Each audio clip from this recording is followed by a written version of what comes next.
Good evening. It is Wednesday already, so Children's Week is flashing by. It's another young adult book today, possibly the oldest young adult book, in my opinion anyway. It's called Eagle of the Empire by Martin Ferguson, and it's the first in a series.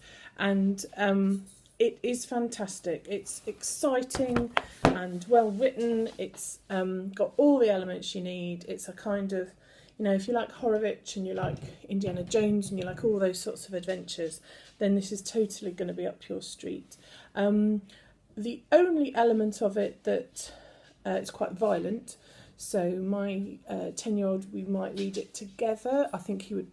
There's nothing about it he wouldn't like, and there's a very, very slight reference to romance, but not enough that would, I think, make him do that fakey vomiting thing that boys do around this age. So it's fun. It's just all excitement. What I particularly liked about it is that it has a dual storyline. So we have the modern day, I don't want to give much away, we have the modern day sort of thriller of someone trying to find an important artefact and someone trying to find their brother. And then we have the sort of the history of the artefact, what's happened to it and why it's important, happening in ancient Rome. So we have a chapter of one and a chapter of the other, and that's lovely because there's so much. We're not just talking about history in a sort of long ago. We've got that contemporary sense of what was happening and why.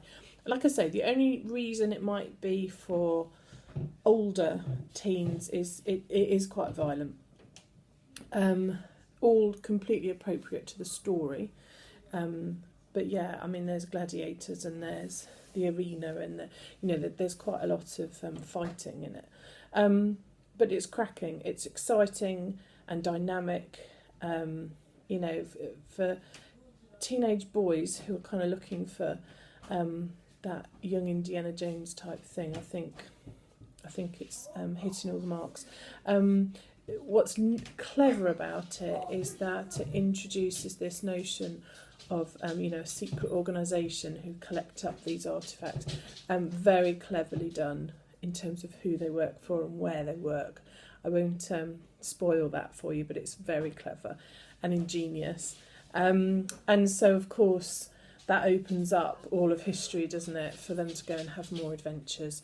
I will definitely be reading the next book just for my own entertainment. And as I say, I think my son, if not now, perhaps he's just 10, so perhaps in a couple of years, I think he would be really thrilled by this. What I quite liked about the main, thinking of boys, what I quite liked about the main protagonist, who's a young kid, is that it quite often I find they're the naughty kid at school or whatever, but actually he's bullied and he is naughty, but not because he's a bad kid. He's from quite a difficult situation, and I think there's loads more that's going to come out about his background. I have a suspicion about his dad as well, but anyway, that's more to come. Totally love it.